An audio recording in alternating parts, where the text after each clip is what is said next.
Hello students, तो class 11th का हम चैप्टर 2 पढ़ रहे थे, जिसमें हमने मोनेरा किंगडम को ऑलरेडी डिस्कस कर लिया था और आज हम कर रहे हैं किंगडम प्रोटिस्टा।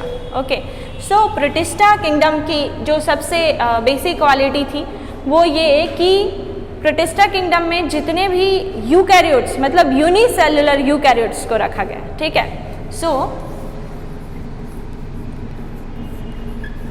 प्रोटिस्टा मतलब कि number first character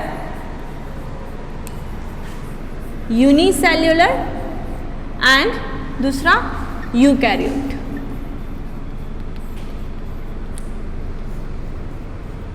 okay, basically इनकी जो बाउंड्री लाइन थी वो डिफाइनिंग नहीं थी प्रोटिस्टा किंगडम में, क्योंकि इसमें जितने भी ऑर्गेनिजम्स थे वो सारे या तो प्लांट वाले कैरेक्टर शो कर रहे थे या फिर फंजाई वाले कैरेक्टर शो कर रहे थे। बस एक ही चीज़ का डिफरेंस था, दैट वाज यूनिसेल्युलर, ठीक है। तो काफ़ी मतलब कॉम्प्लेक्सिटी है इसमें कि लाइक इसको प्लांट में रखा जाए या फंजाई में रखा जाए या फिर इसको अलग ही रहने दिया जाए। तो वैसे बेसिकली अभी इसको अलग ग्रुप में ही कैटेगराइज किया गया है, ठीक है। सेल वॉल, सेल वॉल जो है कुछ प्रोटिस्ट के अंदर प्रेजेंट होती है और कुछ प्रोटिस्ट के अंदर नहीं होती है, ठीक है। जिनके अंदर प्रेजेंट होती है तो कुछ उसमें से भी ऐसे होते हैं, बनी हुई तो सेल्यूलोज की होती है, ठीक है, लेकिन सेल्यूलोज की सेल वॉल के ऊपर बहुत सारे छोटे छोटे सीलिया प्रेजेंट होते हैं, ठीक है। सीलिया मतलब कि हेयर लाइक स्ट्रक्चर्स। तो वो क्या करते हैं, उस सेल वॉल को बिल्कुल एक तरीके से कंप्लीटली कवर करके रखते हैं, जिससे उसमें कोई भी ब्रेक डाउन नहीं होता है, ठीक है। और ये एक मतलब धीरे धीरे, अब क्योंकि सेल वॉल ब्रेक डाउन नहीं हो रही है तो उसका एक तरीके से वो डैमेज नहीं हो रही है और डिपोजिशन होते होते बहुत सारा एक लेयर बन गई इस टाइप के प्रोटिस्ट की, ठीक है। The third category nutrition. Nutrition जो है कुछ प्रोटिस्ट के अंदर होता है हेटेरोट्रॉफिक, कुछ होते हैं ऑटोट्रॉफिक और कुछ होते हैं सैप्रोफिटिक, ठीक है। कुछ ऐसे होते हैं जो सनलाइट की प्रेजेंस में तो ऑटोट्रॉफिक होते हैं और सनलाइट की एब्सेंस में वही प्रोटिस्ट जो है वो हेटेरोट्रॉफिक की तरह से बिहेव करने लगते हैं। तो इस तरीके से मिला जुला सा कैरेक्टरिस्टिक था इनका। तो सबसे पहले देखते हैं क्राइजोफाइट्स, जो प्रोटिस्टा का फर्स्ट एग्जाम्पल है। क्राइजोफाइट्स या फिर उनको गोल्डन एल्गी भी बोला जाता है, ठीक है। गोल्डन और छोटे छोटे से मतलब जिसको बोलते हैं डायएटम्स। तो डायएटम्स के फॉर्म में ये डिपॉजिट रहते हैं और इनकी जो सेल वॉल होती है बेसिकली जैसे सोप बॉक्स होता है ना, सोप बॉक्स में एक लाइन होती है जिससे एक के ऊपर एक दूसरा फिट हो जाता है, ठीक है। तो इनकी सेल वॉल का स्ट्रक्चर भी कुछ ऐसा था लाइक सोप बॉक्स। तो जो क्राइजोफाइट्स थे इसमें रखा गया डायएटम्स को, डायएटम्स, और ये जो थे इनकी सेल वॉल का जो स्ट्रक्चर था, cell wall structure is just like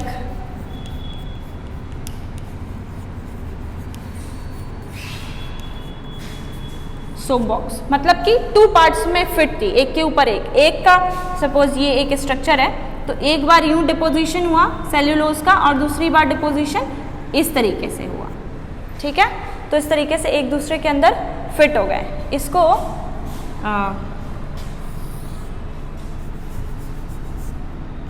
बोलते हैं ऑल्सो गोल्डन ब्लूम और गोल्डन एल्गी, ठीक है।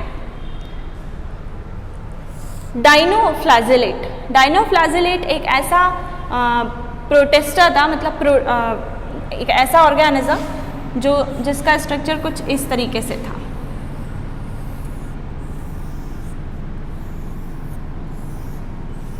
यूनिसेल्युलर है, ठीक है, लेकिन जो फ्लैजिला है वो 2 फ्लैजिला है, एक इस तरीके से ट्रांसवर्सली और एक इस तरीके से बाहर की तरफ निकला हुआ होता है। मतलब एक तो इसके यूं ही रहता है परपेंडिकुलर और एक इस तरीके से बाहर की साइड निकला हुआ होता है, ठीक है। ये जो है मोस्टली मैराइन वाटर में एग्जिस्ट करते हैं, कुछ फ्रेश वाटर में भी रहते हैं और इनका जो नेचर होता है वो हेट्रोट्रॉफिक होता है, मतलब कि प्लैंक्टॉन्स जो होते हैं छोटे छोटे वाटर के अंदर, जो कि उससे मतलब कुछ तो ऑटोट्रॉफिक होते हैं और कुछ हेट्रोट्रॉफिक होते हैं। लाइक अपने से छोटे ऑर्गेनिजम्स जो होते हैं, मतलब इन्हीं के जो छोटे रूप होते हैं, उनको ये एनकलव करके और अपना जो जीवन है वो चलाते हैं। ठीक है। The next was Euglena, euglenoid जिसको बोलते हैं। यूग्लिना का स्ट्रक्चर होता है कुछ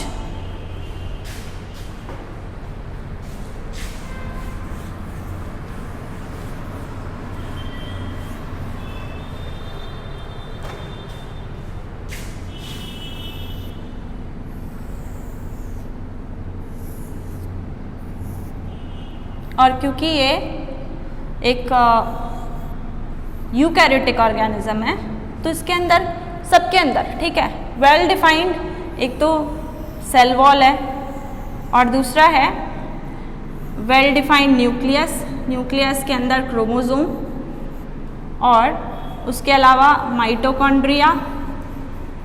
माइटोकॉन्ड्रिया के नंबर जो है वो अलग अलग सेल्स के अंदर वेरिएबल होते हैं। इसके अलावा एंडोप्लाज्मिक रेटिकुलम, गोल्जी बॉडी, छोटी छोटी वेसिकल्स, तो वो सारे सेल ऑर्गेनल्स जो होते हैं वो इनके अंदर प्रेजेंट होते हैं। ठीक है। The next one is slime mould. Slime moulds जो होते हैं इनका नेचर कुछ इस तरीके का होता है, they are saprophytic mode of nutrition show करते हैं। तो saprophytic mode of nutrition show करते हैं मतलब जैसे जो लीव्स होती हैं या फिर डिकेइंग ट्विग्स होती हैं, लीव्स की छोटी छोटी लकड़ियाँ जो होती हैं, उनसे ये अपना फूड नीड कंप्लीट करते हैं। तो saprophytic mode of nutrition show करते हैं। अनफेवरेबल कंडीशन में ये क्या करते हैं, स्पोर्स का फॉर्मेशन करते हैं और जब फेवरेबल कंडीशन आती है तो उसको रिलीज करते हैं और इसका जो नंबर है वो बहुत ज़्यादा इंक्रीज होता है। ठीक है। प्रोटोजोअन्स, प्रोटोजोअन्स मतलब कि जैसे अमीबा हो गया। अमीबा एक heterotrophic mode of nutrition show करने वाला ऑर्गेनिज्म है और कुछ ऐसे भी प्रोटोजोअन्स होते हैं जो पैरासाइट की तरह से वर्क करते हैं। ठीक है। मतलब कि जैसे प्लाज्मोडियम, मलेरिया के लिए जो रिस्पॉन्सिबल होता है जो प्लाज्मोडियम, तो वो भी क्या है, एक प्रोटोजोआ है। ठीक है। सो अगर हम अमीबा की बात करते हैं तो कोई स्पेसिफिक शेप नहीं होता है अमीबा का, न्यूक्लियस होता है इसके अंदर और न्यूक्लियस के अलावा कुछ एक सेल ऑर्गेनल्स होते हैं।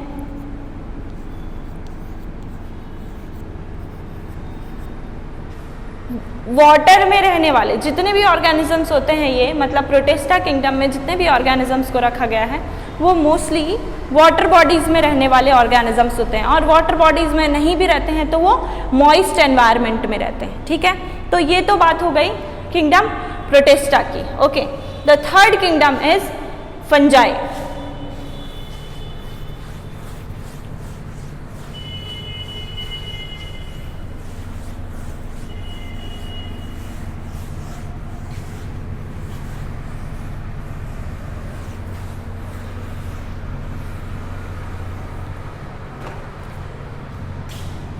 सो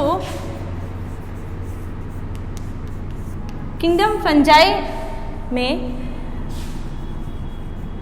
थे तो वो मल्टी सेल्यूलर,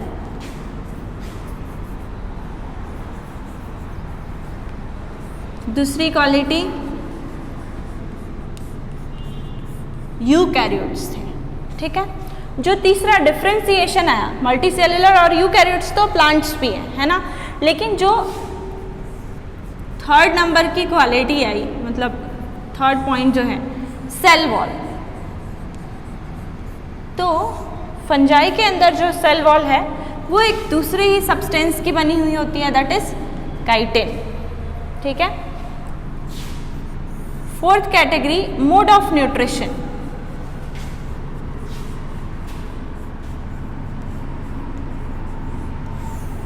इनके अंदर जो मोड ऑफ न्यूट्रिशन है वो कैसा होता है, सैप्रोफिटिक।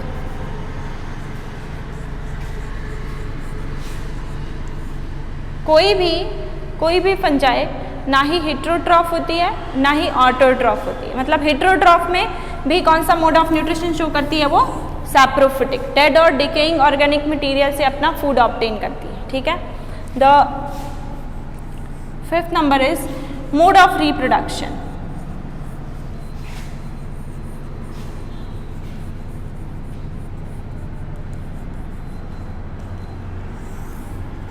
एक तो होता है fragmentation,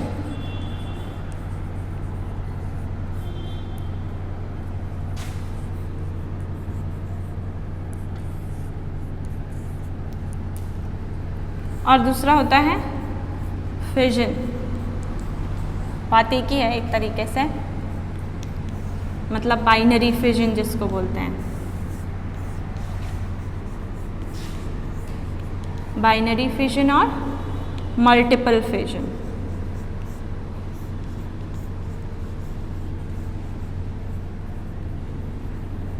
so mostly asexual mode of reproduction जो है वो फंजाई शो करती है। ठीक है, अभी इसके एग्जाम्पल्स देख लेते हैं, एक बार पॉज करना है इसको।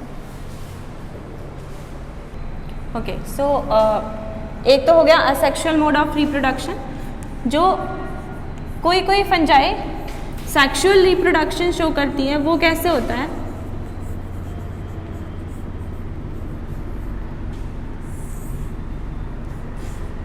प्लाज्मोगैमी। प्लाज्मोगैमी मतलब कि जो उसके अंदर लिक्विड, मतलब कि साइटोप्लाज्मा प्रेजेंट होता है एक फंजाई के अंदर, वो दूसरी फंजाई से कनेक्ट होती है और वो जो अंदर का प्लाज्मा है या फिर लिक्विड है जिसको साइटोप्लाज्मा बोलते हैं, वो दूसरी फंजाई के साथ में मिक्स होता है, और जब उसका फ्रेगमेंटेशन होता है या फिर, तो उसके अंदर उन दोनों के ही कैरेक्टर्स आते हैं, उन दोनों फंजाई के। ठीक है, दूसरा है कैरियोगैमी। कैरियोगैमी में क्या होता है?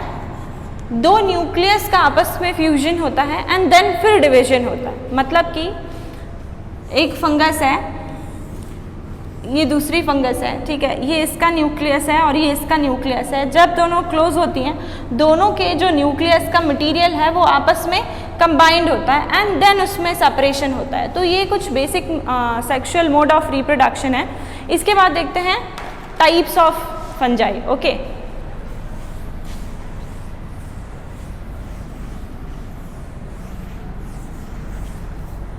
तो एक है phycomycetes.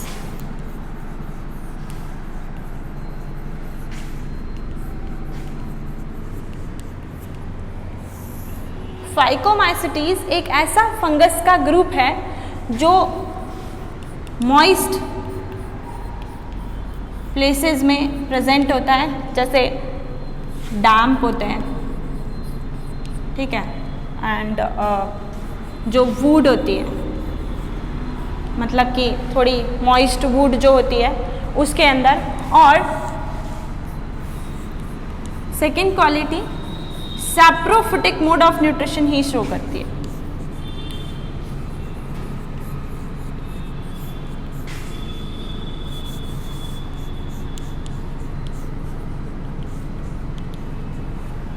Okay, saprophytic mode of nutrition show करती है। The third quality is reproduction जो होता है,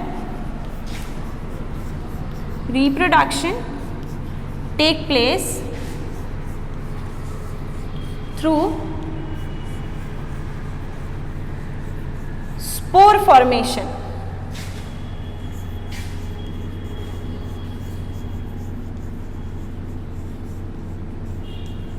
ओके, स्पोर फॉर्मेशन मतलब एक ये फंजाई है, ठीक है, इसके ऊपर ऐसे छोटे छोटे स्पोर्स का फॉर्मेशन होता है। This is the method of reproduction. और विंड की प्रेजेंस में जैसे ही हवा तेज होती है तो ये जो स्पोर्स हैं वो ऐसे स्प्रेड हो जाते हैं और हर एक स्पोर से एक नई फंगस जो बन जाती है, दैट इज फाइकोमाइसिटीज। ठीक है, the next one is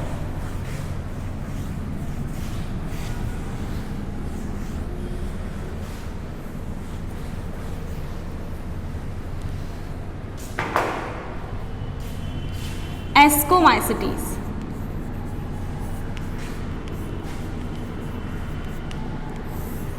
ascomycetes एक ऐसी फंगस है जो वार्म और ह्यूमिड प्लेसेस पे जिसका फॉर्मेशन होता है। जैसे कि अगर एक ब्रेड लो, ब्रेड को ऐसे उमस वाली जगह में रख दो तो उसके ऊपर एक फंगस का डिपोजिशन हो जाएगा, ठीक है।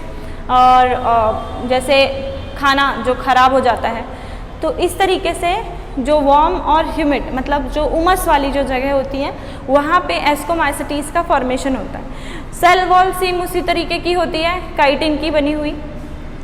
मोड ऑफ रिप्रोडक्शन भी उसी तरीके से होता है। या फिर क्या होता है, इसका मतलब जैसे ये एक डिपोजिशन हो गया एक जगह पे फंगस का, और उसके बाद किसी भी रीज़न की वजह से इसके जो पार्ट्स हैं छोटे छोटे वो जिस भी जगह पे जाके गिर गए तो वहाँ पे एक पूरा कॉलोनी और ग्रुप बन जाता है, ठीक है। फॉर एग्जांपल अचार जो होता है ना, अचार के ऊपर एक वाइट लेयर लग जाती है कई बार, है ना। अगर उसको गंदे हाथों से छू लो या फिर मॉइस्चर चला जाए उसके अंदर, अचार के अंदर, तो वो फंगस का डिपोजिशन हो जाता है। उस फंगस को अगर आप किसी दूसरे जगह पे मतलब दूसरे अचार के डब्बे में ले जाके डाल दो ना, 2 दिन में वहाँ पे एक पूरा ग्रुप बन जाएगा, ठीक है। तो इस टाइप की फंगस जो कि मतलब डिकेइंग फूड मटेरियल पे जिसका डिपोजिशन होता है उसको हम क्या बोलते हैं, उसको एस्कोमाइसिटीज़ ग्रुप में रखा जाता है। जैसे कि यीस्ट हो गया, कुछ यीस्ट तो है वो यूनिसेल्युलर है, ठीक है। यीस्ट एक ऐसी क्वालिटी है जो कि यूनिसेल्युलर में आती है और इसका कुछ इसमें से हार्मफुल होते हैं और कुछ यूज़फुल भी होते हैं। जैसे कि कुछ फंगस जो होती है वो फर्मेंटेशन की प्रोसेस के लिए रिस्पॉन्सिबल है, जैसे कि यीस्ट जो है वो ब्रेड बनाने के लिए इसी का ही यूटिलाइजेशन होता है। तो एस्कोमाइसिटीज़ में ऐसे ग्रुप्स को ऐड किया गया है। नेक्स्ट करेंगे नेक्स्ट वीडियो में।